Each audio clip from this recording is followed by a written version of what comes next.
വിവാഹ നിശ്ചയത്തിന്റെ അന്ന് മോതിരം മാറൽ ചടങ്ങ് നടക്കുമ്പോൾ അശ്വതി രാഹുലിന്റെ മുഖത്തേക്കൊന്നു നോക്കി.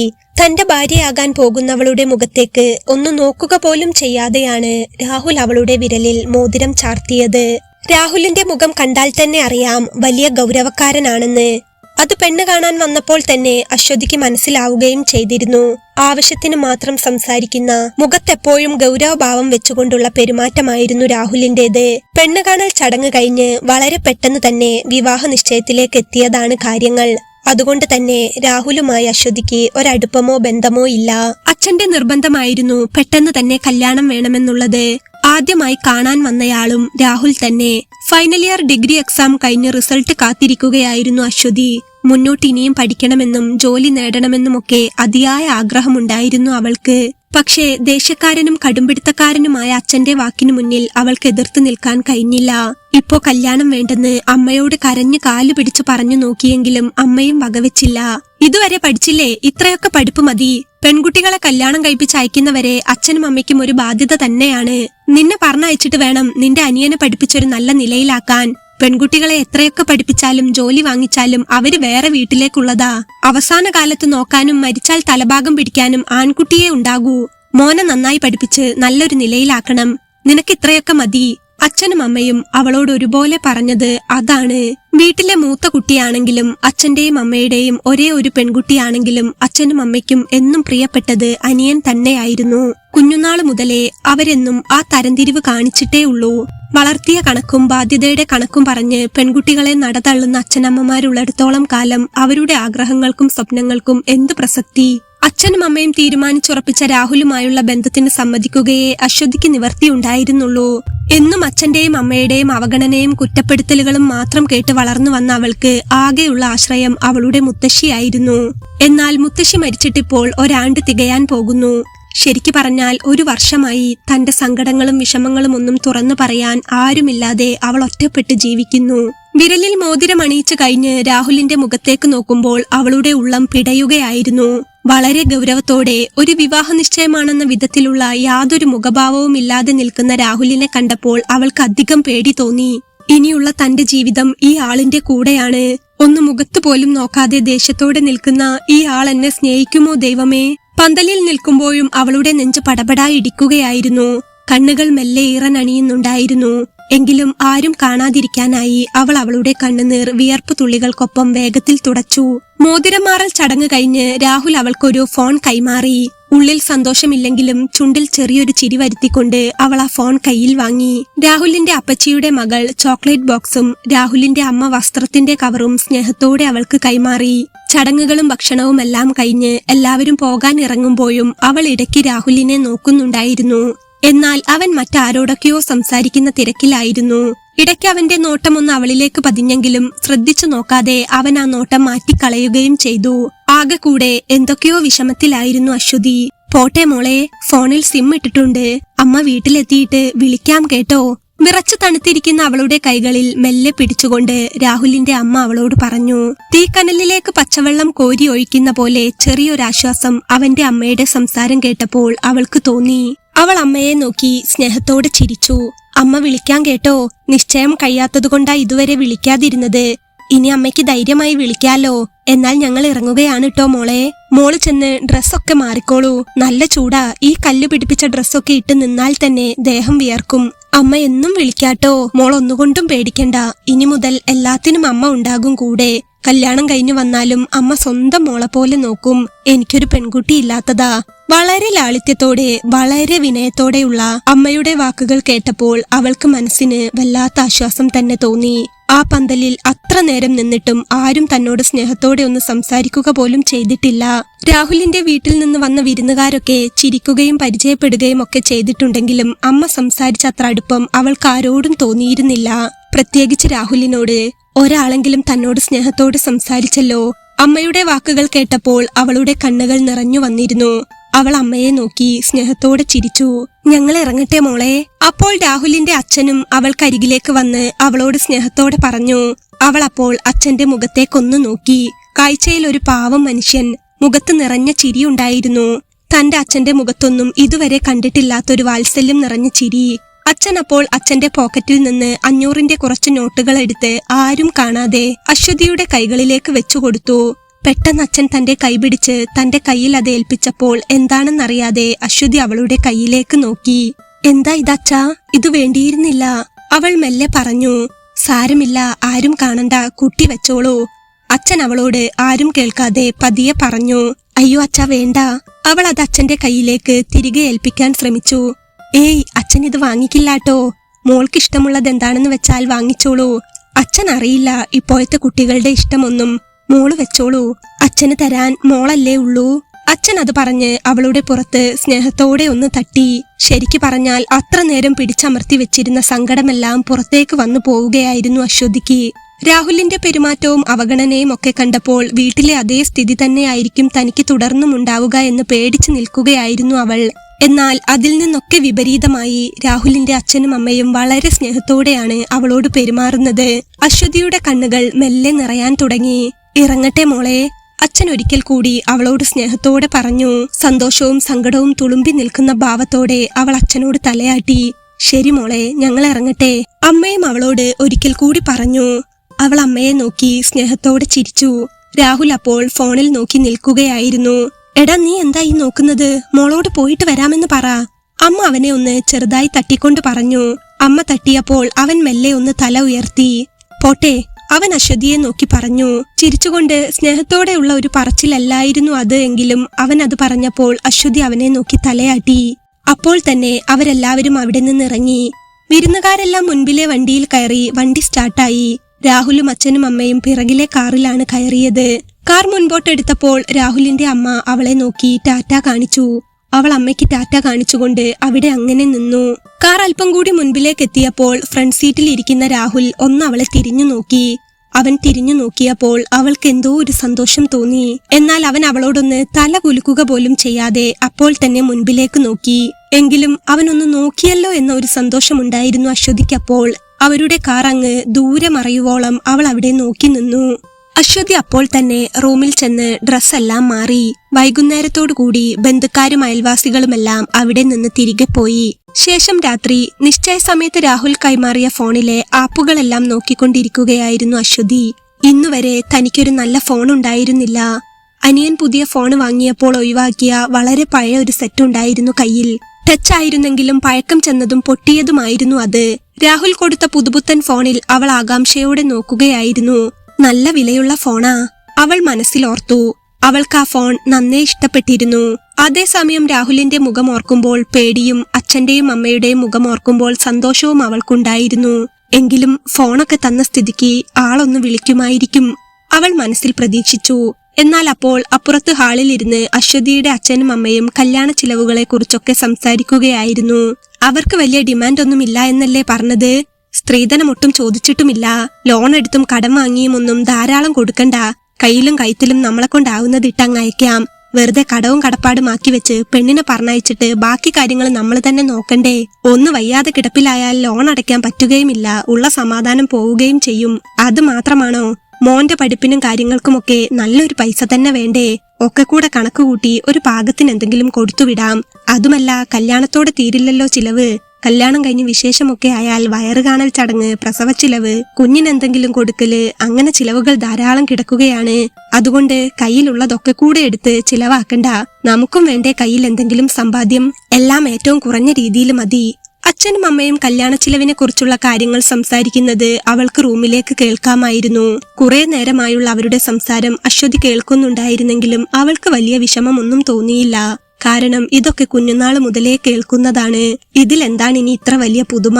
തന്നെ വീട്ടിൽ നിന്ന് എങ്ങനെയെങ്കിലും പറഞ്ഞയച്ച് ബാധ്യത ഒഴിവാക്കാനുള്ള പരിപാടിയാണ് ഇതെല്ലാമെന്ന് അവൾക്കറിയാമായിരുന്നെങ്കിലും അവൾ അതിലേക്ക് കൂടുതൽ ശ്രദ്ധ കൊടുത്ത് മനസ്സ് വിഷമിപ്പിക്കാൻ പോയില്ല. അവൾ അങ്ങനെ ഫോണിലെ ഫീച്ചേഴ്സ് ഒക്കെ നോക്കിക്കൊണ്ടിരിക്കുമ്പോഴാണ് പെട്ടെന്ന് അതിലേക്കൊരു കോൾ വന്നത്. അവള് നോക്കിയപ്പോൾ നമ്പർ മാത്രമേ കാണിക്കുന്നുള്ളൂ. അതിൽ സിം ഇട്ടിട്ടുണ്ടെന്ന് അമ്മ പറയുകയും ചെയ്തിരുന്നു. ഇനി രാഹുലേട്ടൻ എങ്ങാനും ആയിരിക്കുമോ, അതോ അമ്മയായിരിക്കുമോ? എടുത്തു നോക്കാം. അവൾ വേഗത്തിൽ കോൾ അറ്റൻഡ് ചെയ്തു. ഹലോ മോളെ, അശ്വതി. ഫോൺ എടുത്ത പാടെ അപ്പുറത്തു നിന്ന് രാഹുലിന്റെ അമ്മയുടെ ശബ്ദമാണ് അവൾ കേട്ടത്. അത് കേട്ടപ്പോൾ അവൾക്ക് വല്ലാത്ത സന്തോഷം തോന്നി. ഹലോ അമ്മേ, അവൾ സന്തോഷത്തോടെ പറഞ്ഞു. ആ മോളെ, കാര്യങ്ങളെല്ലാം കഴിഞ്ഞ് എല്ലാവരും പോയില്ലേ? ഇവിടെ വിരുന്നുകാരൊക്കെ ഉണ്ടായിരുന്നു. എല്ലാവരും പോയൊന്ന് ഇപ്പോൾ ഫ്രീ ആയതേ ഉള്ളൂ. അമ്മ എല്ലാം കഴിഞ്ഞിട്ട് മോളെ വിളിക്കാമെന്ന് കരുതിയാ. കൊണ്ടുവന്ന ഡ്രസ്സൊക്കെ ഇഷ്ടപ്പെട്ടില്ലേ? രാഹുലിന്റെ അമ്മ അശ്വതിയോട് ചോദിച്ചു. ഓ അമ്മേ, ഇഷ്ടമായി എല്ലാം, അവൾ പറഞ്ഞു. പിന്നെ മോള് പറ, എന്തൊക്കെയാ വിശേഷം? അമ്മ പറഞ്ഞില്ലേ, നിശ്ചയം കഴിഞ്ഞിട്ട് വിളിച്ചിട്ട് കാര്യമായിട്ട് സംസാരിക്കാമെന്ന് കരുതിയിട്ടാ. മോള് ഫ്രീ അല്ലേ?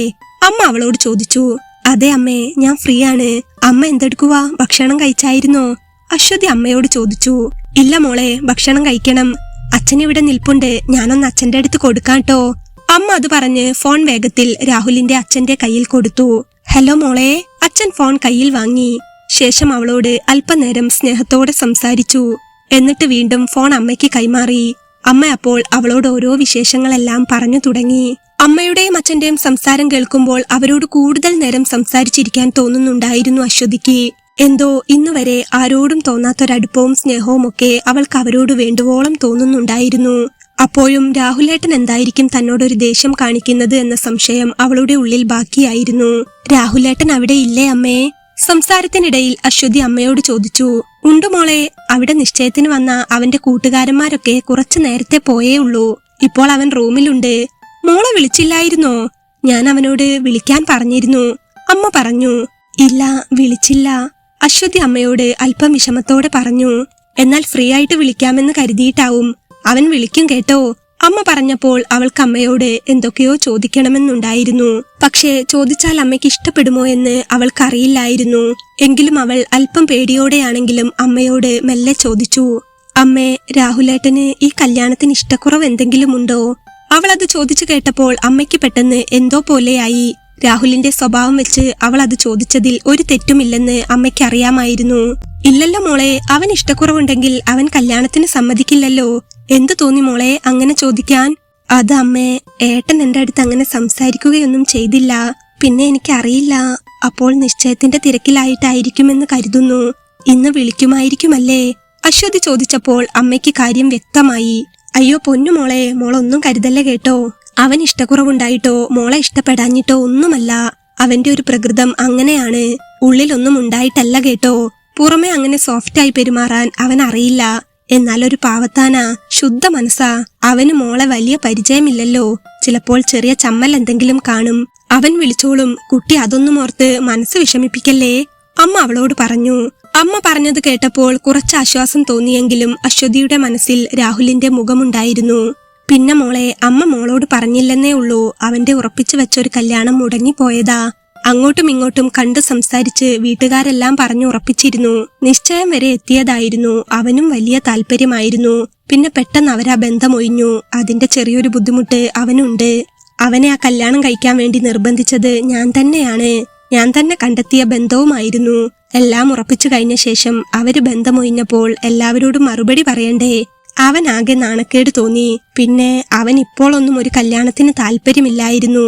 ഞാനും അച്ഛനും ഇവിടെ കരഞ്ഞു കാലു പിടിച്ച് ആകെ പ്രശ്നമാക്കി ഒടുവിൽ സമ്മതിച്ചതാ. എന്ന് കരുതി മോളോട് ദേഷ്യമൊന്നുമില്ല കേട്ടോ. അവൻ ഇഷ്ടപ്പെട്ടിട്ട് തന്നെയാണ്. ആ ബന്ധമൊഴിഞ്ഞ ശേഷം 2-3 പെൺകുട്ടികളെ അവൻ കാണാൻ പോയിരുന്നു. പക്ഷേ അവരെ ഒന്നും അവൻ ഇഷ്ടപ്പെട്ടില്ല. ഒടുവിൽ അവൻ സമ്മതം പറഞ്ഞത് മോളെ വന്നു കണ്ട ശേഷമാണ്. അതവന് മോളെ ഇഷ്ടപ്പെട്ടതുകൊണ്ടല്ലേ. അവൻ അങ്ങനെ സോഫ്റ്റായി പറയാൻ അറിയില്ല. മോൾ അതുകൊണ്ടൊന്നും വിചാരിക്കണ്ട, മറ്റൊന്നും കൊണ്ടല്ല കേട്ടോ. അമ്മ വളരെ സ്നേഹത്തോടെ പറഞ്ഞപ്പോൾ അശ്വതിക്ക് ഏറെ ആശ്വാസം തോന്നി. എങ്കിലും എന്തുകൊണ്ടായിരിക്കും അവര് ബന്ധമൊഴിഞ്ഞതെന്നൊരു ചിന്ത അവളുടെ മനസ്സിലുണ്ടായിരുന്നു. അത് അമ്മയോട് ചോദിക്കണമെന്നുമുണ്ടായിരുന്നു അവൾക്ക്. പക്ഷേ വെറുതെ ചോദിച്ച് അമ്മയെ വിഷമിപ്പിക്കണ്ട എന്ന് കരുതി അവൾ അത് ചോദിച്ചില്ല. ഇനി എന്ത് കാര്യം കൊണ്ടാണ് കല്യാണം മുടങ്ങിയതെങ്കിലും തന്റെ അച്ഛനും അമ്മയും ഈ ബന്ധം ഉറപ്പിച്ചു കഴിഞ്ഞു. ഇനി തനിക്ക് ഇതിൽ നിന്ന് പിന്മാറാൻ കഴിയില്ല. പിന്നെ അമ്മ പറഞ്ഞതുപോലെ രാഹുലേട്ടന് ചിലപ്പോൾ പുറമെ സ്നേഹം കാണിക്കാൻ അറിയാഞ്ഞിട്ടായിരിക്കും. എന്നാലും തനിക്ക് സ്നേഹമുള്ള ഒരു അച്ഛനെയും അമ്മയെയും കിട്ടിയില്ലേ. അവൾ ഏറെ സന്തോഷത്തോടെ അമ്മയോട് സംസാരിച്ചു. രാഹുൽ വിളിക്കുമെന്നൊരു പ്രതീക്ഷ അപ്പോഴും അവളുടെ മനസ്സിലുണ്ടായിരുന്നു. ഏട്ടൻ വിളിക്കുമായിരിക്കുമല്ലേ അമ്മേ? അവൾ ഫോൺ വെക്കാൻ നേരം അമ്മയോട് ഒരിക്കൽ കൂടി ചോദിച്ചു. അവൻ വിളിച്ചോളും. അല്ലെങ്കിൽ മോൾ അവന്റെ നമ്പർ നോട്ട് ചെയ്ത് ഇങ്ങോട്ട് വിളിച്ചു നോക്ക്. മോള് വിളിച്ചാൽ അവൻ സംസാരിക്കും. അമ്മ പറഞ്ഞപ്പോൾ അങ്ങനെ ചെയ്യാമെന്ന് അവൾക്കും തോന്നി. അമ്മ അവൾക്ക് രാഹുലിന്റെ നമ്പർ പറഞ്ഞു കൊടുത്തു. അവൾ അത് ഫോണിൽ സേവ് ചെയ്തു. അല്പനേരം കൂടെ അമ്മയോട് സംസാരിച്ചു കഴിഞ്ഞ് അവൾ ഫോൺ വെച്ചു. രാഹുലിനെ ഒന്ന് വിളിച്ചു നോക്കിയാലോ എന്ന് അവളുടെ മനസ്സ് മന്ത്രിച്ചുകൊണ്ടേയിരുന്നു. അവൾ മെല്ലെ അവന്റെ ഫോണിലേക്ക് കോൾ ചെയ്യാൻ ഒരുങ്ങി. ഫോണിൽ ഡയൽ അമർത്തിയതും കോൾ ആവുന്നതിന് മുൻപ് തന്നെ അവൾ പേടിയോടെ ഫോൺ കട്ട് ചെയ്തു. അമ്മയോട് സംസാരിച്ച് ഇപ്പോൾ മനസ്സേറെ സന്തോഷത്തിലാണ്. ഇനി രാഹുലേട്ടനെ വിളിച്ചിട്ട് ചിലപ്പോൾ വലിയ താല്പര്യം കാണിച്ചില്ലെങ്കിൽ എനിക്കത് വലിയ വിഷമമാവും.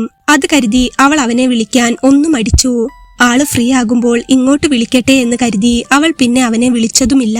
ദിവസങ്ങൾ മുന്നോട്ടു പോയി. രാഹുലിന്റെ അച്ഛനും അമ്മയുമായി അശ്വതി വളരെ അടുത്തു. എങ്കിലും രാഹുൽ മാത്രം അവളെ വിളിച്ചില്ല. ആ ഒരു വിഷമം അവൾക്ക് നന്നായി ഉണ്ടായിരുന്നു. പേടി കാരണം അവളും അവനെ വിളിച്ചില്ല.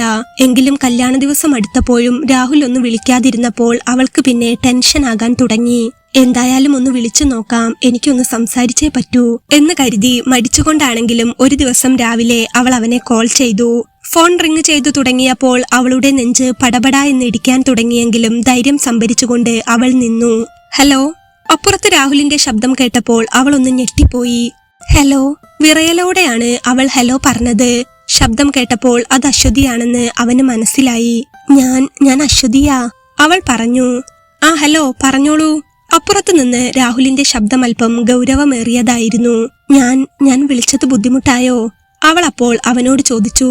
ഇല്ല, ഞാനിവിടെ കുറച്ച് തിരക്കിലായിരുന്നു. എന്തെങ്കിലും അത്യാവശ്യമായിട്ട് വിളിച്ചതാണോ? അവൻ അവളോട് ചോദിച്ചു. അല്ല, ഞാനൊന്ന് സംസാരിക്കാൻ വേണ്ടി അമ്മ നമ്പർ തന്നിരുന്നു, അവൾ പറഞ്ഞു. എന്താ ഇപ്പൊ സംസാരിക്കാൻ? അവിടെ കല്യാണത്തിന്റെ ഒരുക്കമൊക്കെ എവിടെ വരെയായി?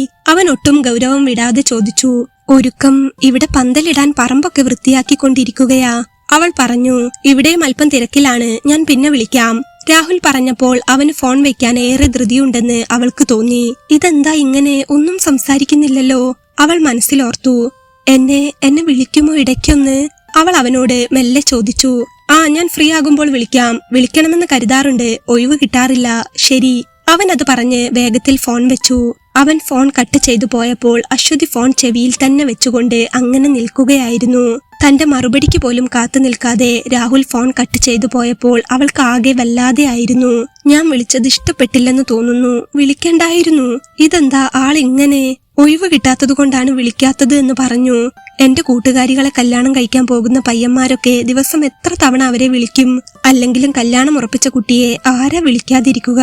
മറ്റാരെ വിളിച്ചില്ലെങ്കിലും അവരെയല്ലേ വിളിക്കുക? ഇത് ഒഴിവില്ലെന്നൊക്കെ പറയുമ്പോൾ അവൾക്കാകെ പേടി തോന്നി. അമ്മയും അച്ഛനും പറഞ്ഞത് ഒരു പാവമാണെന്നാ. ഇനി എന്റെ അച്ഛന്റെയും അമ്മയുടേതും പോലെ തന്നെ കടുത്ത സ്വഭാവം വല്ലതും ആയിരിക്കുമോ? അവര് പറയാഞ്ഞിട്ടായിരിക്കുമോ? അമ്മയും അച്ഛനും എത്ര പാവമാ, ഏട്ടൻ എന്താ ഇങ്ങനെ? അശ്വതിയുടെ മനസ്സിലൂടെ 100 ചിന്തകളും വിഷമങ്ങളും ഓടാൻ തുടങ്ങി. ഏറെ വിഷമത്തോടെ അവൾ ഫോൺ കട്ട് ചെയ്തു. ഇനി വരുന്നിടത്ത് വെച്ച് കാണാം, ആൾക്കിഷ്ടമില്ലാതെ ഇനി ഞാനായിട്ട് അങ്ങോട്ട് വിളിക്കില്ലെന്ന് അവൾ മനസ്സിൽ ഉറപ്പിച്ചിരുന്നു. അങ്ങനെ അവരുടെ കല്യാണ ദിവസം എത്തി. രാവിലെ തന്നെ അവളുടെ കൂട്ടുകാരികളും ബന്ധുക്കളായ 2 സ്ത്രീകളും ചേർന്ന് അശ്വതിയെ ഒരുക്കുന്ന തിരക്കിലായിരുന്നു. കല്ല് പിടിപ്പിച്ച ബ്ലൗസും കടും ചുവപ്പ് നിറത്തിലുള്ള പ്ലെയിൻ സാരിയുമായിരുന്നു വേഷം. സ്വർണമെന്ന് പറയാൻ അതിനു മാത്രമൊന്നും ഉണ്ടായിരുന്നില്ല. അവളുടെ അച്ഛൻ പറഞ്ഞ പോലെ തന്നെ നന്നേ കുറച്ചാണ് എല്ലാം വാങ്ങിച്ചത്. സ്വർണത്തിന്റെ അഭാവം അറിയാതിരിക്കാൻ അവളെ ഒരുക്കുന്ന കൂട്ടുകാരികൾ 2 ഫാൻസി ചെയിൻ മറ്റ് ചെയിനുകൾക്കൊപ്പം ഇടകലർത്തി അവളെ അണിയിച്ചു. കയ്യിലെടുത്ത വലിയൊരു കെട്ട് മുല്ലപ്പൂവ് കൂടെ അവളുടെ തലയിലേക്ക് ചാർത്തിയപ്പോൾ അശ്വതി കാണാൻ നന്നേ സുന്ദരിയായിരുന്നു. എങ്കിലും അവളുടെ മുഖത്ത് വലിയ സന്തോഷമൊന്നും ഉണ്ടായിരുന്നില്ല. സ്വന്തം വീട്ടിൽ ഇന്നുവരെ ഒരു സുഖവും സന്തോഷവും അനുഭവിച്ചിട്ടില്ല. ഇന്ന് പുതിയൊരു ജീവിതത്തിലേക്ക് കാലെടുത്ത് വെക്കുകയാണ്. വിവാഹം ചെയ്യാൻ പോകുന്ന ആളാണെങ്കിൽ ഇന്നുവരെ തന്നെ ഒന്ന് വിളിച്ചിട്ട് പോലുമില്ല. രാഹുലിന്റെ വീട്ടിൽ നിന്ന് അച്ഛനും അമ്മയും മാത്രമേ ഈ ദിവസം വരെ അവളെ വിളിക്കുകയും സംസാരിക്കുകയും ചെയ്തിട്ടുള്ളൂ. രാഹുൽ എന്താണ് വിളിക്കാത്തതെന്ന് വീണ്ടും പലതവണ അവൾ അവരോട് ചോദിച്ചിട്ടുണ്ടായിരുന്നു. എങ്കിലും മടി കാരണമായിരിക്കുമെന്നും ചമ്മലുണ്ടായിട്ടായിരിക്കുമെന്നും ഒക്കെയാണ് അവർ പറഞ്ഞിട്ടുള്ളത്. എന്താണെന്നറിയില്ല, ജീവിതത്തിൽ ഇതുവരെ ഒരുപാട് അനുഭവിച്ചിട്ടുണ്ട്. ഇനി ഇവിടുന്ന് അങ്ങോട്ട് എന്താണെന്ന് അറിയില്ല. വലിയ പ്രതീക്ഷകളൊന്നുമില്ലാതെയാണ് അശ്വതി കണ്ണാടിക്ക് മുൻപിൽ നിന്ന് ഒരുങ്ങിയത്. ഒരുക്കങ്ങളെല്ലാം കഴിഞ്ഞ ശേഷം അവളുടെ കൂട്ടുകാരി ചുവന്ന ലിപ്സ്റ്റിക് എടുത്ത് ഒരൽപ്പം കൂടെ കട്ടി ഷെയ്ഡിൽ അവളുടെ ചുണ്ടുകളെ ചുവപ്പിച്ചു കൊടുത്തു. അതുകൂടായപ്പോൾ അശ്വതി വളരെ വളരെ സുന്ദരിയായി മാറിയിരുന്നു. എങ്ങനുണ്ട്, അടിപൊളിയായില്ലേ? കൂട്ടുകാരി അവളോട് ചോദിച്ചപ്പോൾ അവൾ കൂട്ടുകാരിയെ നോക്കി ചെറുതായൊന്ന് ചിരിച്ചു. ശേഷം ഒരു നിമിഷം അവൾ തന്റെ രൂപം കണ്ണാടിയിൽ നോക്കി കണ്ടു. എന്നത്തെയും പോലെ ആയിരുന്നില്ല. ആ വേഷത്തിൽ തന്നെ കാണുമ്പോൾ നല്ല ഭംഗിയുണ്ടെന്ന് അവൾക്കും തോന്നി. പക്ഷേ അതൊന്നും ആസ്വദിക്കാൻ പോലും ആ പാവം പെൺകുട്ടിയുടെ മനസ്സിന് കഴിയുന്നുണ്ടായിരുന്നില്ല. ഇന്നു മുതൽ താൻ മറ്റൊരു വീട്ടിലാണ്, മറ്റൊരു പുരുഷന്റെ ഭാര്യയാണ്. ഇന്ന് അന്തി ഉറങ്ങേണ്ടത് അവിടെയാണ്. മുന്നോട്ടുള്ള ജീവിതം എന്താകുമെന്ന് മാത്രം അറിയില്ല. അവൾ കണ്ണാടിയിൽ നോക്കി ഒരു നിമിഷം കൂടെ ആലോചിച്ചു. എന്നാൽ അപ്പോഴേക്കും പുറത്തെ പന്തലിൽ കല്യാണമേളം തുടങ്ങിയിരുന്നു. പെട്ടെന്ന് നാദസ്വരത്തിന്റെ ശബ്ദമടക്കമുള്ള കെട്ടിമേളം കാതിൽ കേട്ടതും അശ്വതി ഒന്ന് ഞെട്ടിപ്പോയി. പിന്നെ എല്ലാം വളരെ പെട്ടെന്നായിരുന്നു. കാരണവന്മാരുടെ കാല് പിടിച്ച് അനുഗ്രഹം വാങ്ങിയതും മണ്ഡപത്തിലേക്ക് കാലെടുത്തു വെച്ചതും രാഹുൽ അവളുടെ കഴുത്തിൽ അവന്റെ താലി അണിയിച്ചതുമെല്ലാം വളരെ പെട്ടെന്നായിരുന്നു. രാഹുലിന്റെ വീട്ടിലെത്തി അവന്റെ അമ്മ വെച്ച് നീട്ടിയ നിലവിളക്ക് വാങ്ങി വലതുകാൽ വെച്ച് ആ വീട്ടിലേക്ക് കയറുമ്പോഴാണ് തന്റെ കല്യാണം കഴിഞ്ഞെന്നും താനിപ്പോൾ ഒരു ഭാര്യയാണെന്നുമെല്ലാമുള്ള ഓർമ്മ അശ്വതിയുടെ മനസ്സിലേക്ക് ഓടി വന്നത്. ഇതുവരെ അവൾ മറ്റേതോ ലോകത്തായിരുന്നു. വിവാഹ മണ്ഡപത്തിൽ വെച്ച് രാഹുലിനെ കണ്ടപ്പോൾ മുതൽ തുടങ്ങിയ ആകാംക്ഷയാണ്. 100 വട്ടം താൻ രാഹുലിന്റെ മുഖത്തേക്ക് നോക്കിയെങ്കിലും ഒരിക്കൽ പോലും രാഹുൽ തന്റെ മുഖത്തേക്ക് നോക്കിയിട്ടില്ല. ഫോട്ടോ എടുക്കുമ്പോൾ ഒരുമിച്ച് നിന്നെങ്കിലും തന്നോട് ഇതുവരെ ഒരു വാക്ക് സംസാരിച്ചിട്ട് പോലുമില്ല. കല്യാണം കഴിഞ്ഞ് വീട്ടിൽ നിന്നിറങ്ങുമ്പോൾ വലിയ കരച്ചിലൊന്നും വന്നില്ല. ഒരുപാട് പെൺകുട്ടികൾ അച്ഛനെയും അമ്മയെയും സഹോദരനെയും ഒക്കെ കെട്ടിപ്പിടിച്ച് കരഞ്ഞിറങ്ങുന്നത് കണ്ടിട്ടുണ്ട്. എന്നാൽ അങ്ങനെ കെട്ടിപ്പിടിക്കാനോ കരഞ്ഞു തലോടാനോ മാത്രം തന്നെ ആരും അവിടെ സ്നേഹിച്ചിട്ടില്ല. അച്ഛനോടും അമ്മയോടും പോയി വരാമെന്ന് പറഞ്ഞിറങ്ങുമ്പോൾ ഒരേ ഒരു മോളെ കല്യാണം കഴിച്ചയക്കുന്ന ഒരു വിഷമവും അവരുടെ കണ്ണുകളിൽ താൻ കണ്ടില്ല. വലിയൊരു ബാധ്യത ഒഴിവാക്കിയ സന്തോഷത്തിലായിരുന്നു അച്ഛനും അമ്മയും അപ്പോൾ. ഇരുൾ മൂടിയ മനസ്സോടെ അവൾ രാഹുലിന്റെ വീട്ടിലേക്ക് കയറി. കയ്യിലുള്ള നിലവിളക്ക് രാഹുലിന്റെ വീട്ടിലെ പൂജാമുറിയിൽ കൊണ്ടുവച്ച ശേഷം അവൾ തിരിഞ്ഞു നോക്കുമ്പോൾ രാഹുലിനെ കാണാനില്ലായിരുന്നു. അവൾ തന്റെ കണ്ണുകൾ കൊണ്ട് അവനെ ചുറ്റും നോക്കി. അകത്തേക്ക് കയറുമ്പോൾ തന്റെ ഒപ്പമുണ്ടായിരുന്നതാണ് ഇപ്പോൾ എവിടെ പോയി? അവൾ ആലോചിച്ചു. മധുരം കൊടുക്കണ്ടേ? അവൻ എവിടെ രാഹുൽ? അപ്പുറത്തു നിന്ന് രാഹുലിന്റെ അമ്മാവൻ ചോദിച്ചത് കേട്ടപ്പോൾ അവൾ അങ്ങോട്ട് ശ്രദ്ധിച്ചു. പറഞ്ഞ പോലെ അവൻ എവിടെ പോയി? ഇപ്പോൾ ഇവിടെ ഉണ്ടായിരുന്നല്ലോ. രാഹുലിന്റെ അമ്മയും അച്ഛനും അവനെ തിരക്കുന്നുണ്ടായിരുന്നു. ഈ ചെക്കന്റെ ഒരു കാര്യം, കല്യാണമായാലും അവന് തിരക്കൊഴിഞ്ഞ നേരമില്ല. അവര് പറയുമ്പോൾ അശ്വതിയുടെ കണ്ണുകളും അവനെ തിരയുകയായിരുന്നു. ദാ ഞാനിവിടെ ഉണ്ട്. അപ്പോഴേക്കും രാഹുൽ അങ്ങോട്ട് എത്തിയിരുന്നു. നീ എവിടെ പോയതാ രാഹുലെ? അടുത്തത് മധുരം തരേണ്ട ചടങ്ങാണെന്ന് നിനക്കറിയില്ലേ? കെട്ടിയ പെൺകുട്ടിയെയും കൊണ്ട് അകത്തേക്ക് കയറിയ പാടെ നീ ഇതെങ്ങോട്ടാ പോയത്? അമ്മ അവനോട് ചോദിച്ചു. അതമ്മേ, ഞാനൊന്ന് പുറത്തേക്ക്, അത്യാവശ്യമായ ഒരു കോള് വന്നിരുന്നു. രാഹുൽ പറഞ്ഞു. ഓ, ഇന്ന് കല്യാണമായിട്ടാ നിനക്ക് അത്യാവശ്യമായ കോള്? ആരെയാണെങ്കിലും ഇതെല്ലാം കഴിഞ്ഞിട്ട് ഫ്രീ ആയിട്ട് വിളിച്ചാ പോരെ? നീ ഇങ്ങോട്ടിരിക്കി. അമ്മ അവനെ പിടിച്ച് സോഫയിലേക്ക് ഇരുത്തി. മോളെ, ഇങ്ങോട്ടിരിക്കി, അമ്മ അപ്പോൾ അശ്വതിയോട് പറഞ്ഞു. അശ്വതി അപ്പോൾ അവന്റെ അരികിലേക്ക് സോഫയിൽ ഇരുന്നെങ്കിലും രാഹുൽ അവളെ നോക്കുന്നേ ഉണ്ടായിരുന്നില്ല. അച്ഛനും അമ്മയും അമ്മായിമാരും എല്ലാവരും അവർക്ക് മധുരം കൊടുത്തു. ആ മധുരം ചുണ്ടിൽ നുണയുമ്പോഴും അശ്വതിയുടെ മനസ്സിനൊട്ടും മധുരമുണ്ടായിരുന്നില്ല. കല്യാണം കഴിഞ്ഞ് വീട്ടിലെത്തിയിട്ട് പോലും രാഹുലേട്ടൻ എന്നെ ഒന്നും നോക്കുന്നില്ലല്ലോ. അവളുടെ കണ്ണിൽ കണ്ണുനീർ വന്ന് നിറയാൻ തുടങ്ങിയിരുന്നു. ഞാനൊന്ന് ഡ്രസ്സ് മാറട്ടെ, വല്ലാതെ വിയർക്കുന്നു. മധുരം കൊടുക്കൽ ചടങ്ങ് കഴിഞ്ഞതും രാഹുൽ സോഫയിൽ നിന്ന് എണീറ്റ് അകത്തേക്ക് പോയി. രാഹുൽ അങ്ങനെ എണീറ്റ് പോവുക കൂടി ചെയ്തപ്പോൾ അശ്വതിക്ക് ആകെ വല്ലാതെയായി. ചുറ്റും ആളുകളുണ്ടെന്നോർക്കാതെ അശ്വതി അവിടെ ഇരുന്ന് പൊട്ടിക്കരഞ്ഞുപോയി. അയ്യോ മോളെ, എന്തു പറ്റി? എന്തിനാ കരയുന്നത്? രാഹുലിന്റെ അമ്മ അപ്പോൾ അവൾക്കരികിലേക്ക് വന്ന് അവളെ ചേർത്തു പിടിച്ചുകൊണ്ട് ചോദിച്ചു. സങ്കടമുണ്ടാവും, വീടും വീട്ടുകാരെയും ഒക്കെ വിട്ടു വരുന്നതല്ലേ. കുട്ടി അവിടെ വീട്ടിൽ വെച്ച് കരയാതെ പിടിച്ചു നിന്നപ്പോഴേ ഞാൻ ഓർത്തു, പാവം അതിന് വിഷമം കാണും. കരഞ്ഞോട്ടെ, കരഞ്ഞു തീർത്തോട്ടെ. രാഹുലിന്റെ അച്ഛൻ അപ്പോൾ പറഞ്ഞു. സാരമില്ല, കരയല്ലേ മോളെ, വീട്ടിലെപ്പോ വേണമെങ്കിലും പോവാലോ. പിന്നെ അച്ഛനും അമ്മയും ഒക്കെ ഇല്ലേ ഇവിടെ? കുട്ടി വിഷമിക്കല്ലേ. രാഹുലിന്റെ അമ്മ അവളെ തലോടിക്കൊണ്ട് പറഞ്ഞു. അല്പനേരം രാഹുലിന്റെ അമ്മയുടെ നെഞ്ചിലേക്ക് ചേർന്ന് കിടന്ന് കരയുമ്പോൾ അവളുടെ മനസ്സാകെ ശൂന്യമായിരുന്നു. മുന്നോട്ടുള്ള ജീവിതം എന്താണെന്നറിയാത്ത വല്ലാത്തൊരു തരം ശൂന്യത. അന്ന് രാത്രി ആകുവോളം അവൾ രാഹുലിന്റെ അമ്മയോടൊപ്പം തന്നെ ആയിരുന്നു. അവർ അവളോട് വിശേഷങ്ങൾ പറഞ്ഞും അവൾക്ക് ചായ ഒഴിച്ചു കൊടുത്തും പറമ്പിന്റെ മുറ്റത്ത് കായ്ച്ചു നിൽക്കുന്ന മാവ് കാണിച്ചു കൊടുത്തുമെല്ലാം അവളോടൊപ്പം തന്നെ ഉണ്ടായിരുന്നു.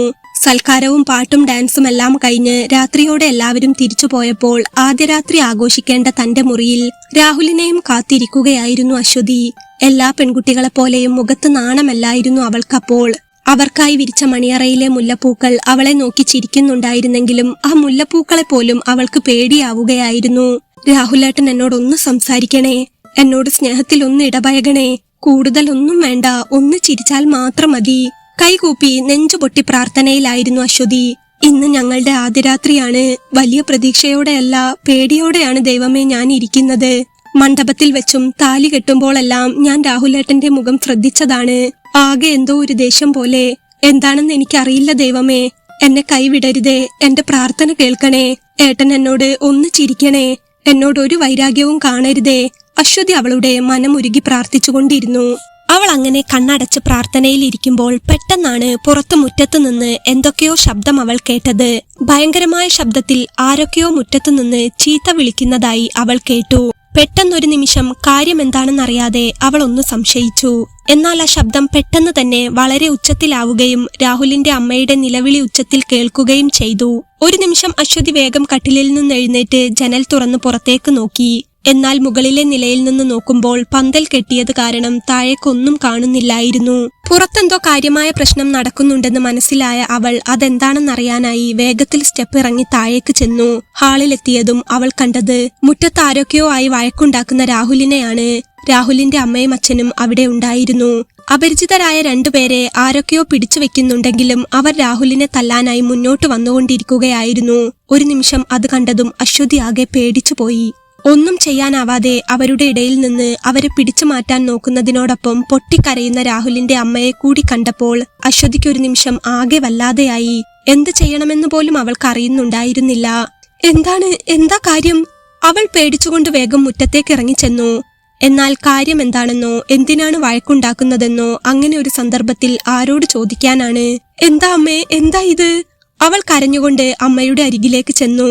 അമ്മയ്ക്കറിയില്ല മോളെ, മോൾ അകത്തേക്ക് ചെല്ലേ, ഇവിടെ നിൽക്കണ്ട, അമ്മയ്ക്ക് പേടിയാകുന്നു, അമ്മ അവളോട് പറഞ്ഞു. പക്ഷേ അങ്ങനെ പിന്മാറിപ്പോകാൻ അശ്വതി തയ്യാറല്ലായിരുന്നു. ഇവിടെ നിന്ന് ഞങ്ങൾ പോകുന്നെങ്കിൽ നിന്നെ തീർത്തിട്ടേ പോകുള്ളൂ എടാ. അതിലൊരാൾ രാഹുലിന് നേരെ ആക്രോശിച്ചു വരുന്നത് കണ്ടതും അശ്വതിയുടെ പേടി ഒന്നുകൂടെ കൂടി. ഞാൻ പറയുന്നതൊന്ന് നിങ്ങൾ മനസ്സിലാക്കൂ, എന്തുണ്ടെങ്കിലും നമുക്ക് തീർക്കാം, ഇന്നെന്റെ കല്യാണമായിരുന്നു, നിങ്ങൾക്കറിയാമല്ലോ. അവിടെ വെച്ച് വഴക്കുണ്ടാക്കാതെ ഇരിക്കാനായി രാഹുൽ അവരോട് പറയുന്നുണ്ടായിരുന്നു. എല്ലാം ഞങ്ങൾക്കറിയാമടാ, അറിഞ്ഞിട്ട് തന്നെയാ വന്നത്. എന്റെ മോനെ തല്ലി ചതച്ചതിന്റെ പ്രതികാരം എനിക്ക് ഇന്നത്തോടെ തീർക്കണം, അത് തീർത്തിട്ടേ ഞാൻ പോകൂ. അയാൾ അത് പറഞ്ഞ് അയാളുടെ അരയിൽ നിന്നും കത്തി ഊരിയെടുത്തതും രാഹുലും അച്ഛനും അമ്മയും അവിടെ ഉണ്ടായിരുന്നവരുമടക്കം എല്ലാവരും ഒന്ന് പേടിച്ചു പോയിരുന്നു. അശ്വതി കുറച്ചു കൂടുതൽ പേടിച്ചിരുന്നു. അയാൾ ആ കത്തി കൊണ്ട് രാഹുലിന് നേരെ വന്നതും അശ്വതി അയാളുടെ കാലിലേക്ക് വീണതും ഒരുമിച്ചായിരുന്നു. അയ്യോ ചേട്ടാ, ഒന്നും ചെയ്യല്ലേ, ഞാൻ കാലു പിടിക്കാം, എന്റെ ജീവിതം ഇല്ലാതാക്കല്ലേ പ്ലീസ്. കത്തിയെടുത്ത് കുത്താൻ വന്ന ആളുടെ കാലിൽ അവൾ വീണതും അയാൾ ഒന്ന് അവളെ നോക്കി. മാറി നിക്ക് പെണ്ണെ അങ്ങോട്ട്, ഇത് ഞങ്ങൾ തമ്മിലുള്ള പ്രശ്നമാണ്. അയാൾ അയാളുടെ കാലിൽ പിടിച്ച അവളുടെ കൈ തട്ടി മാറ്റാൻ നോക്കിയതും അശ്വതി ഒന്നുകൂടെ അയാളുടെ കാലിൽ മുറുകെ പിടിച്ചു. ഞാൻ എന്റെ അച്ഛന്റെ സ്ഥാനത്ത് കണ്ടു പറയുകയാണ്, സ്വന്തം മോള് പറയുന്ന പോലെ കരുതണം, എന്റെ ഭർത്താവിനെ ഒന്നും ചെയ്യല്ലേ, എനിക്ക് വേറെ ആരുമില്ല. അവൾ അത് പറഞ്ഞു കരഞ്ഞതും അയാൾക്ക് പെട്ടെന്ന് എന്തോ പോലെ തോന്നി. ഒരു നിമിഷം അയാൾ അയാളുടെ കാലിൽ കിടന്ന് പൊട്ടിക്കരയുന്ന അശ്വതിയെ നോക്കി. കാരണം കുഞ്ഞുനാളിൽ എപ്പോഴോ മരിച്ചുപോയ ഒരു പെൺകുട്ടി അയാൾക്കുമുണ്ടായിരുന്നു. അയാൾ ഏറെ സ്നേഹിച്ചും ലാളിച്ചും വളർത്തിയ അയാളുടെ പൊന്നുമോള് അയാളെ വിട്ടുപോയപ്പോൾ ഏറെ തകർന്നു പോയ ഒരു മനുഷ്യനായിരുന്നു അത്. ഇപ്പോൾ അയാൾക്ക് ആകെയുള്ളതൊരാൺകുട്ടിയാണ്. കുറച്ച് പാർട്ടി പ്രവർത്തനങ്ങളൊക്കെയായി നടക്കുന്ന പയ്യനായിരുന്നു അയാളുടെ മോൻ. അയാളുടെ മോനും രാഹുലും തമ്മിൽ ഒരു ദിവസം രാത്രിയിൽ ചെറിയൊരു അടിപിടി ഉണ്ടായത് കാരണം അയാളുടെ മോൻ കുറച്ചു കാലമായിട്ട് കിടപ്പിലായിരുന്നു. അതിന്റെ പകരം വീട്ടാനാണ് അയാൾ ഇന്ന് രാഹുലിന്റെ കല്യാണ ദിവസം അവിടെ എത്തിയത്. രാഹുലിന് 2 കൊടുത്തിട്ട് പോണമെന്ന് മനസ്സിൽ ഉറപ്പിച്ചാണ് അയാൾ അവിടേക്ക് വന്നത്. എന്നാൽ അശ്വതിയുടെ കാലു പിടിച്ചുള്ള കരച്ചിൽ കേട്ടപ്പോൾ ഒരു നിമിഷം അയാളുടെ മനസ്സ് പതറിപ്പോയി. എന്താ ശിവേട്ട നോക്കി നിൽക്കുന്നത്? ഇവനെ കുത്തിയിട്ട് അകത്തു പോവാനാണെങ്കിൽ അതിനും റെഡി ആയിട്ടല്ലേ നമ്മൾ വന്നത്? കൂടെയുള്ള ആൾ ചോദിച്ചപ്പോൾ അയാൾ ഒരു നിമിഷം ചോദിച്ച ആളുടെ മുഖത്തേക്ക് നോക്കി. പിന്നെ തന്റെ കാല് പിടിച്ച് കരയുന്ന അശ്വതിയെയും. എന്റെ അച്ഛന്റെ സ്ഥാനത്ത് കണ്ടിട്ട് ഒന്നും ചെയ്യാതെ വിടണേ, ഇന്ന് ഞങ്ങളുടെ വിവാഹം കഴിഞ്ഞിട്ടേയുള്ളൂ, എന്റെ ജീവിതം ഇല്ലാതാക്കല്ലേ ചേട്ടാ, ചേട്ടന്റെ മോളാണെന്ന് കരുതിയാൽ മതി. ഒരിക്കൽ കൂടി അവൾ അത് പറഞ്ഞതും അയാൾ അയാളുടെ കയ്യിലുണ്ടായിരുന്ന കത്തി താഴെയിട്ടു. അയാളുടെ കയ്യിൽ നിന്നും കത്തി താഴെ വീണതും രാഹുലും അച്ഛനും അമ്മയും അടക്കം എല്ലാവരും അത്ഭുതത്തോടെ അയാളെ നോക്കി. രാഹുൽ ഒരു നിമിഷം അയാളുടെ കാലിൽ കിടന്ന് കരയുന്ന അശ്വതിയെയും നോക്കി. അയാളുടെ കൂടെ വന്ന ആളുകൾ അത് കണ്ട് ഞെട്ടിയിരുന്നു. വാടാ നമുക്ക് പോകാം, അയാൾ അയാളുടെ കൂടെ വന്ന 2 ആളുകളോട് പറഞ്ഞു. ശിവേട്ട, അത് നമ്മുടെ സച്ചിനോട് ഇവൻ ചെയ്തത് അറിയാഞ്ഞിട്ടല്ല, പക്ഷേ എനിക്കെന്തോ ഈ കുട്ടിയെ കാണുമ്പോ എന്റെ ലച്ചുമോളെ പോലെ തോന്നുന്നടാ, നമുക്ക് വിട്ടേക്കാം, ഇവനുള്ള ശിക്ഷ എന്താണെന്ന് വെച്ചാൽ ദൈവം കൊടുത്തോളും. അയാൾ അത് പറഞ്ഞ് അയാളുടെ കാലിൽ കിടക്കുന്ന അശ്വതിയെ പിടിച്ച് എഴുന്നേൽപ്പിച്ചു. കരഞ്ഞുകൊണ്ടവൾ അയാളുടെ കണ്ണിലേക്ക് നോക്കി. നിന്റെ ജീവിതം ഞാനായിട്ട് തകർക്കുന്നില്ല കുട്ടി, പക്ഷേ നിന്റെ ഭർത്താവ് എന്റെ മോനോട് ചെയ്ത ഒരു വലിയ തെറ്റുണ്ട്. നീ പറഞ്ഞതുകൊണ്ട് മാത്രം ഞാൻ ഇപ്പോൾ ഇവനോട് ക്ഷമിക്കുന്നു. പക്ഷേ ഇനിയും ഇവൻ ഇങ്ങനെയുള്ള പാപങ്ങൾ ചെയ്തു കൂട്ടിയാൽ അതിന്റെ ഫലം നീ കൂടെ അനുഭവിക്കേണ്ടി വരുമല്ലോ മോളെ. അയാൾ അത് പറഞ്ഞ് അയാളുടെ കണ്ണു തുടച്ച് തിരികെ നടന്നു. കാര്യം എന്താണെന്ന് മനസ്സിലാവാതെ നിറകണ്ണുകളോടെ നിൽക്കുകയായിരുന്നു അശ്വതി. അപ്പോൾ രാഹുൽ അപ്പോൾ ഏറെ അലിവോടെ അവളെ നോക്കി. അവളോട് കാര്യങ്ങളെല്ലാം തുറന്നു പറയണമെന്ന് രാഹുലിന് തോന്നി. തന്റെ ലൈഫിൽ സംഭവിച്ചതെല്ലാം തുറന്നു പറയണം. വിവാഹത്തിനു മുൻപേ താൻ എങ്ങനെയുള്ള ആളായിരുന്നു എന്ന് പറയണം. അവൾ ഇപ്പോൾ അതൊക്കെ തന്നോട് ചോദിക്കുമെന്ന് അവൻ ഉറപ്പായിരുന്നു. വന്നവർ രാഹുലിനെ ഉപദ്രവിക്കാതെ തിരിച്ചു പോയതുകൊണ്ടുള്ള സമാധാനം ഏറെ ഉണ്ടായിരുന്നു രാഹുലിന്റെ അമ്മയ്ക്കും അച്ഛനും. എന്നാൽ അശ്വതി കാര്യങ്ങളൊക്കെ അറിഞ്ഞല്ലോ. അവളെക്കുറിച്ച് ഓർക്കുമ്പോൾ ഏറെ വല്ലായ്മയും അവർക്ക് തോന്നി. തങ്ങളും കൂടെ എല്ലാം അറിഞ്ഞു വെച്ചുകൊണ്ട് ഈ പെൺകുട്ടിയെ ചതിച്ചെന്ന് അവൾ കരുതില്ലേ? അച്ഛനും അമ്മയ്ക്കും ഏറെ വിഷമം തോന്നി. അശ്വതിയെ എന്തു പറഞ്ഞ് സമാധാനിപ്പിക്കണമെന്ന് ഓർക്കുകയായിരുന്നു അവർ അപ്പോൾ. എന്നാൽ കരഞ്ഞുകൊണ്ട് നിൽക്കുകയായിരുന്നു അശ്വതി. വന്നവർ ഗേറ്റ് കടന്നു പോയതും അവളുടെ കണ്ണുനീർ തുടച്ചു. എന്നിട്ട് രാഹുലിന്റെയും അച്ഛന്റെയും അമ്മയുടെയും എല്ലാം കണക്കുകൂട്ടലുകൾ തെറ്റിച്ചുകൊണ്ട് ഒരു ചോദ്യം ചെയ്യലിനും നിൽക്കാതെ കരഞ്ഞുകൊണ്ട് അവൾ അകത്തേക്ക് ഓടിപ്പോയി. അത് കണ്ടതും രാഹുലിന്റെ നെഞ്ചിലൊന്ന് എന്തോ കൊളുത്തിയ പോലെ അവന് തോന്നി. അവൾ തന്നോടൊന്നും ചോദിച്ചില്ലല്ലോ എന്ന് അവൻ ഓർത്തു. കരഞ്ഞുകൊണ്ട് അകത്തെ ഹാളിലേക്ക് ഓടിപ്പോയ അശ്വതിയെ അവൻ ഒന്ന് തിരിഞ്ഞു നോക്കി. എന്നാൽ മുഖം പൊത്തിക്കൊണ്ട് തന്നെ അവൾ അപ്പോൾ സ്റ്റെപ്പ് കയറി മുകളിലേക്ക് ഓടിയിരുന്നു. എന്താടാ ഇത്? കാര്യങ്ങളൊക്കെ സോൾവ് ആയെന്ന് നീ ഞങ്ങളോട് പറഞ്ഞതല്ലേ? എന്നിട്ട് ഇവന്മാരിന്ന് നിന്റെ കല്യാണമാണെന്ന് അറിഞ്ഞു വെച്ചുകൊണ്ട് എല്ലാം കണക്കുകൂട്ടിയാണല്ലോ വന്നത്. പണ്ടേ ഞങ്ങൾ നിന്നോട് കാലു പിടിച്ച് പറയാറുള്ളതാ, കണ്ട തലതെറിച്ച പയ്യന്മാരുടെ കൂടെ നടക്കരുതെന്നും പാർട്ടിയുടെ പേരും പറഞ്ഞ് അടിയും പിടിയും ഉണ്ടാക്കാൻ പോകരുതെന്നും ഒക്കെ. എന്നിട്ടൊന്നും നോക്കാതെ കണ്ട വഴിക്ക് ഓരോരുത്തരുടെ വീട്ടിൽ കയറി അവരുടെ മക്കളെ പഞ്ഞിക്കിടുമ്പോൾ ഓർക്കണമായിരുന്നു, ഈ കൊടുത്തതൊക്കെ നിനക്ക് തന്നെ തിരിച്ചു കിട്ടുമെന്ന്. എല്ലാത്തിനും കൊടി പിടിച്ച് നിന്റെ ഒപ്പം നിന്ന പാർട്ടിക്കാർ എവിടെ ഇപ്പോൾ? കൂടെ ഉണ്ടായിരുന്ന പയ്യന്മാരെവിടെ? നീ എല്ലാം ഞങ്ങളോട് നിർത്തിയെന്ന് പറഞ്ഞിട്ടല്ലേ നിന്റെ കല്യാണം നോക്കിയത്? എന്നിട്ടിപ്പോ ദേ വീണ്ടും കേറി വന്നിരിക്കുന്നു ഓരോരുത്തര്. അച്ഛൻ ചോദിച്ചപ്പോൾ രാഹുൽ അച്ഛന്റെ മുഖത്ത് നോക്കാതെ നിൽക്കുകയായിരുന്നു. ഇങ്ങോട്ട് നോക്കടാ, മുഖത്ത് നോക്കി സംസാരിക്കേ. അച്ഛൻ അവന്റെ കണ്ണുകളിലേക്ക് നോക്കി. അച്ഛാ, ഇത് പുതിയ ആൾക്കാരൊന്നുമല്ല. നിങ്ങൾക്കറിയാലോ ഞാനിപ്പോൾ ഒരു പ്രശ്നത്തിനും പോകാറില്ലെന്ന്. ഇതന്ന് അവസാനമായിട്ടുണ്ടായ ആ പ്രശ്നമില്ലേ, സച്ചിനെ തല്ലിയ പ്രശ്നം. നമ്മൾ പൈസ കൊടുത്ത് ഒതുക്കിയിരുന്നില്ലേ, അവന്റെ അച്ഛനാ ഇത്. രാഹുൽ അച്ഛനോട് പറഞ്ഞു. അതൊക്കെ നമ്മൾ പൈസ കൊടുത്ത് ഒതുക്കിയതല്ലേ? എന്നിട്ടിപ്പോ ഇവരെന്താ ഇങ്ങനെ വന്നത്? നീ പിന്നെയും ചെന്ന് എന്തെങ്കിലും പ്രശ്നമുണ്ടാക്കിയോടാ? അച്ഛൻ അവനോട് ചോദിച്ചു. ഇല്ല, ഞാൻ ഒന്നിനും പോയിട്ടില്ല. അവന്റെ അച്ഛൻ ഇവിടെ ഇല്ലായിരുന്നു, ഗൾഫിലായിരുന്നു. നാട്ടിൽ വന്നപ്പോൾ എനിക്കിട്ട് പണി തരുമെന്ന് പലരോടും പറഞ്ഞ് ഞാൻ അറിഞ്ഞിരുന്നു. എന്റെ കല്യാണം അവര് നടത്തില്ലെന്നും അയാൾ ആരോടൊക്കെയോ പറഞ്ഞിരുന്നു. എല്ലാം കൂടെ ഈ കല്യാണം ഉറപ്പിച്ചപ്പോൾ തന്നെ എനിക്ക് ആകെ ടെൻഷൻ ഉണ്ടായിരുന്നു. പിന്നെ നിങ്ങളോട് പറഞ്ഞാൽ വല്ലതും മനസ്സിലാകുമോ? നിങ്ങൾക്കല്ലേ കെട്ടിക്കണമെന്ന് നിർബന്ധം. ഒരു കല്യാണം മുടങ്ങിപ്പോയത് തന്നെ എന്റെ അടിപിടി സ്വഭാവം അവരറിഞ്ഞതുകൊണ്ടാണെന്ന് നിങ്ങൾക്കറിയാമല്ലോ. എന്നിട്ട് പിന്നെയും ഒരു പെൺകുട്ടിയെ നിങ്ങളായിട്ട് വലിച്ചിട്ടതല്ലേ ഇതിലേക്ക്. ഇനിയിപ്പോ അതിനോട് ഞാൻ എന്ത് സമാധാനം പറയും? അതിന്റെ മുഖത്ത് ഞാൻ എങ്ങനെ നോക്കും? അവളെല്ലാം അറിഞ്ഞില്ലേ. ഇനിയിപ്പോ നാളെ അവള് പെട്ടിയും എടുത്തൊരു പോക്കു പോകും. പിന്നെ ചോദിക്കുന്നവരോടും പറയുന്നവരോടുമൊക്കെ ഞാൻ ഉത്തരം പറയണ്ടേ? പറയുമ്പോൾ രാഹുലിന്റെ സ്വരത്തിൽ ഏറെ വിഷമമുണ്ടായിരുന്നു. എടാ, നീ ചെല്ല്, അവളോട് കാര്യം എന്താണെന്ന് പറ. പണ്ടുണ്ടായൊരു പ്രശ്നമാണെന്നും ഇനി അങ്ങനെയൊന്നും ഉണ്ടാവില്ല എന്നും പറഞ്ഞ് അവളെ സമാധാനിപ്പിക്കേ. ഒരു പാവം പെങ്കൊച്ചാടാ അത്. നിനക്ക് വേണ്ടി അയാളുടെ കാലിൽ വീണത് കണ്ടില്ലേ?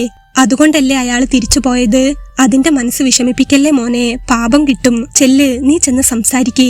അമ്മ അത് പറഞ്ഞപ്പോൾ രാഹുൽ അങ്ങനെ തന്നെ നിൽക്കുകയായിരുന്നു. എന്താടാ നീ ഇങ്ങനെ തന്നെ നിൽക്കുന്നത്? ഞാൻ പറഞ്ഞത് കേട്ടില്ലേ, അതിനെ പോയി സമാധാനിപ്പിക്കാൻ. അല്ലെങ്കിലേ നീ അതിനെ ഒന്ന് ഫോൺ വിളിച്ചു പോലും നോക്കാറില്ല. എത്ര തവണ അത് എന്നോട് ചോദിച്ചിട്ടുണ്ട് എന്നറിയാമോ? അതിന്റെ മനസ്സിൽ എത്ര വിഷമം കാണും. നീ ഒക്കെ നിർത്തി എന്ന് പറഞ്ഞതുകൊണ്ടാ ഞങ്ങൾ നിനക്ക് കല്യാണം ആലോചിച്ചത്, അല്ലാതെ ഒരു പെൺകുട്ടിയെ ഇതിനിടയിൽ കൊണ്ടിട്ട് കഷ്ടപ്പെടുത്താൻ വേണ്ടിയല്ല. നിന്റെ ഭാഗ്യമാണ് മോനെ അവളെപ്പോലെ ഒരു കുട്ടി. ചെന്ന് സംസാരിക്കേ. അമ്മ പറഞ്ഞപ്പോൾ രാഹുൽ അമ്മയുടെയും അച്ഛന്റെയും മുഖത്തേക്കൊന്നു നോക്കി. എന്നിട്ട് അകത്തേക്ക് കയറി. സദാനന്ദേട്ടാ, ഇതെന്താ ഇത്? ചെക്കനൊക്കെ നിർത്തിയെന്നല്ലേ നിങ്ങൾ പറഞ്ഞത്? എന്നിട്ടിപ്പോ കല്യാണ ദിവസം തന്നെ ആളുകൾ കയറി അടിയുണ്ടാക്കുക എന്ന് പറഞ്ഞാൽ ആ പെൺകുട്ടി എങ്ങാനും അതിന്റെ വീട്ടിൽ വിളിച്ചു പറഞ്ഞാൽ എന്താവും സ്ഥിതി? അവിടെ ഉണ്ടായിരുന്ന ആളുകൾ രാഹുലിന്റെ അച്ഛനോട് ചോദിച്ചു. ഇപ്പൊ അവൻ അങ്ങനെയൊന്നും പോകാറില്ല പ്രേമ. ഇതാ പണ്ടുണ്ടായ പ്രശ്നത്തിന്റെ പകവീട്ടലാണ്. എന്തായാലും ആപത്തൊന്നുമില്ലാതെ അവര് തിരിച്ചു പോയല്ലോ, ദൈവം കാത്തു. രാഹുലിന്റെ അച്ഛൻ സമാധാനത്തോടെ പറഞ്ഞു. എന്നാൽ അതേസമയം രാഹുൽ മുറിയിലെത്തിയപ്പോൾ കട്ടിലിൽ കിടന്ന് മുഖം പൊത്തി കരയുകയായിരുന്നു അശ്വതി. കാര്യം എന്താണെന്നോ രാഹുലിനെ എന്തിനാണ് ആളുകൾ തല്ലാൻ വന്നതെന്നോ ഒന്നും അവൾക്കറിയില്ലായിരുന്നു. ജനിച്ചു വളർന്ന് ഈ കാലം വരെ വീട്ടിൽ അച്ഛനും അമ്മയും തന്നെ ആത്മാർത്ഥമായി സ്നേഹിച്ചിട്ടില്ല. ഓർമ്മ വെച്ച കാലം മുതലേ ഭക്ഷണം കഴിക്കുന്നതും തന്റെ കാര്യങ്ങളൊക്കെ നോക്കുന്നതും തുണി അലക്കുന്നതുമെല്ലാം താൻ തന്നെയാണ്. ഒരു കുഞ്ഞു കുട്ടിയാണെന്നുള്ള പരിഗണന പോലും അമ്മ തനിക്ക് ആ കുഞ്ഞുനാളുകളിൽ തന്നിട്ടില്ല. അച്ഛനും അമ്മയും എന്നും കാത്തിരുന്നതും അവർക്ക് ഏറെ ഇഷ്ടമുള്ളതും ഒരാൺകുഞ്ഞിനെ ആയിരുന്നു. ഒരു കല്യാണത്തെക്കുറിച്ച് താനിപ്പോൾ ചിന്തിച്ചിട്ട് പോലുമില്ലായിരുന്നു. എങ്കിലും ഒരാലോചന വന്നപ്പോൾ മുന്നോട്ടുള്ള ജീവിതത്തിൽ തനിക്കതൊരു വലിയ ആശ്വാസമാകുമെന്ന് കരുതിയിരുന്നു. എന്നാൽ താൻ എത്തിപ്പെട്ടത് ഇങ്ങനെ ഒരിടത്താണല്ലോ എന്നോർക്കുമ്പോൾ അവൾക്ക് അവളുടെ സങ്കടത്തെ ഉള്ളിലൊതുക്കുവാൻ കഴിയുന്നുണ്ടായിരുന്നില്ല. ആളുകൾ കത്തിയെടുത്തൊക്കെ കുത്തിക്കൊല്ലാൻ വരണമെങ്കിൽ രാഹുൽ എത്രമാത്രം പ്രശ്നക്കാരനായിരിക്കുമെന്ന് അവൾക്ക് ഊഹിക്കാവുന്നതേ ഉണ്ടായിരുന്നുള്ളൂ. മുറ്റത്ത് കണ്ട ആ രംഗം അപ്പോഴും അവളുടെ മനസ്സിലുണ്ടായിരുന്നു. അവളുടെ പേടി അപ്പോഴും മാറിയിട്ടില്ലായിരുന്നു. കമഴ്ന്നു കിടന്ന് തേങ്ങലടിച്ച് കരയുകയായിരുന്നു അവൾ. മുറിയിലേക്ക് കയറിയ രാഹുൽ കണ്ടത് ആ കാഴ്ചയാണ്. അവളോട് എന്തു പറയണമെന്നോ എങ്ങനെ തുടങ്ങണമെന്നോ അവൻ അറിയുന്നുണ്ടായിരുന്നില്ല. എന്തു പറഞ്ഞാണ് അവളെ ആശ്വസിപ്പിക്കേണ്ടത്, അവളുടെ മനസ്സിലേറ്റ മുറിവ് എങ്ങനെയാണ് മാറ്റേണ്ടത് എന്നൊന്നും തന്നെ അവൻ ഒരു പിടിയും കിട്ടുന്നില്ലായിരുന്നു.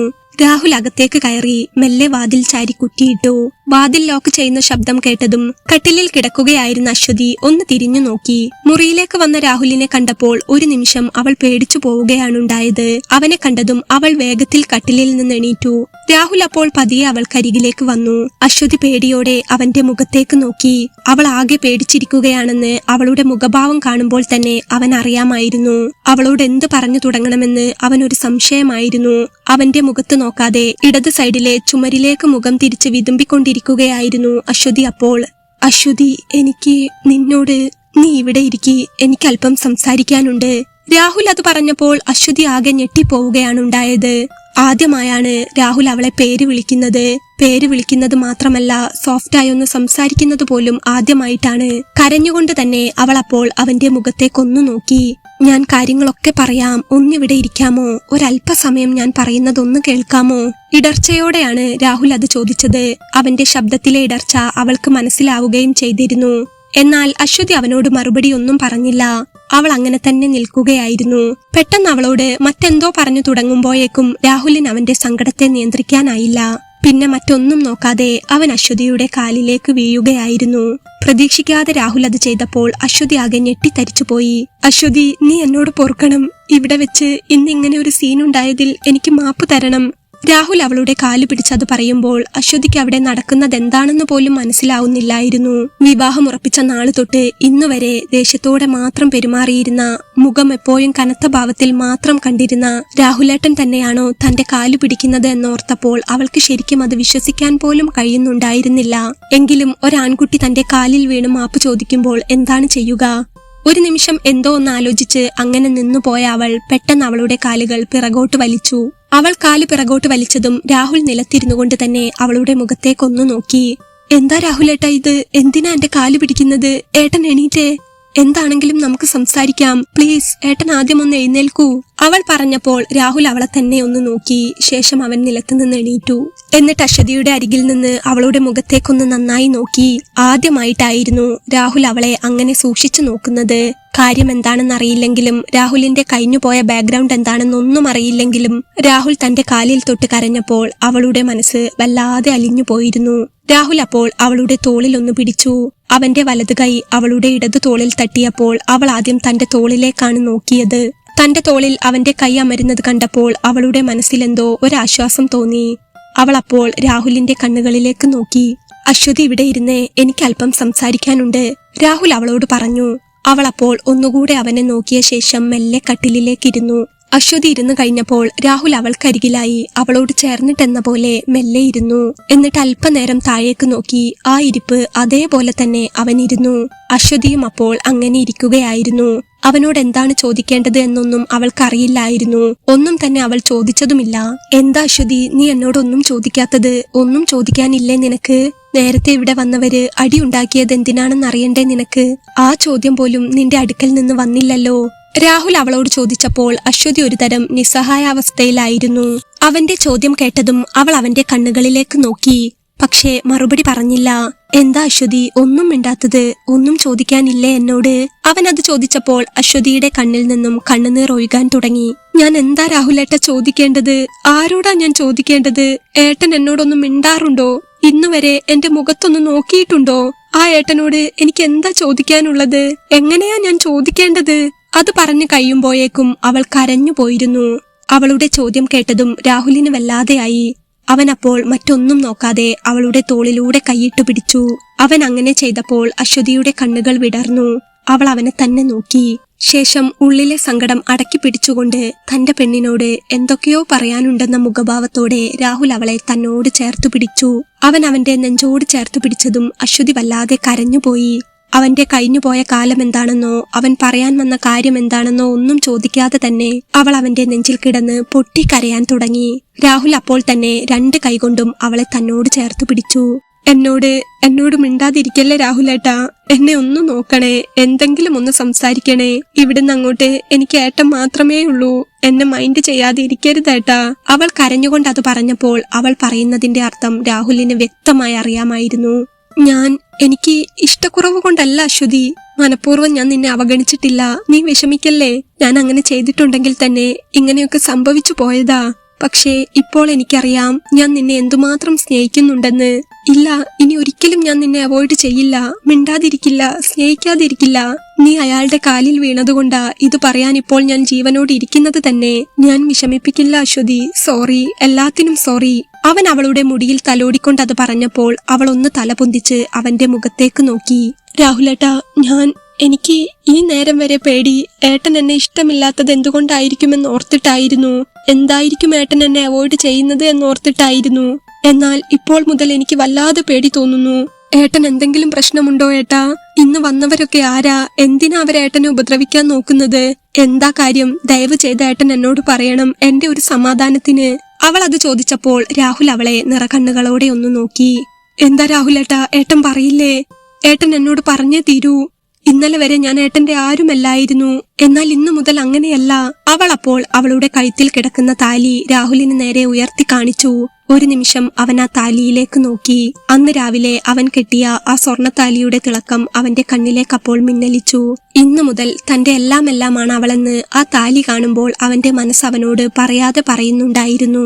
ഇത് കണ്ടില്ലേ, ഇത് ഏട്ടനാ എന്റെ കഴുത്തിൽ കെട്ടിയത്. ഈ താലിയുടെ അവകാശി ഏട്ടനാവുന്ന കാലം വരെ ഞാൻ ഏട്ടന്റെ സ്വന്തമാ. എനിക്കറിയണം, എന്താ ഏട്ടന്റെ പ്രശ്നം? അശ്വതി അത് ചോദിച്ചപ്പോൾ രാഹുൽ ഒന്ന് അവളെ നോക്കി തലകുലുക്കി. എന്നിട്ട് അവളുടെ കൈയൊന്ന് മെല്ലെ അവന്റെ കൈയിലേക്ക് ചേർത്തു പിടിച്ചു. അവളുടെ കയ്യിലൊന്ന് പതിയെ തലോടി. നിനക്കറിയാത്തൊരു ബാക്ക്ഗ്രൗണ്ട് എനിക്കുണ്ട് അശ്വതി. ഇന്ന് കാണുന്ന രാഹുലൊന്നും ആയിരുന്നില്ല അന്ന് ഞാൻ.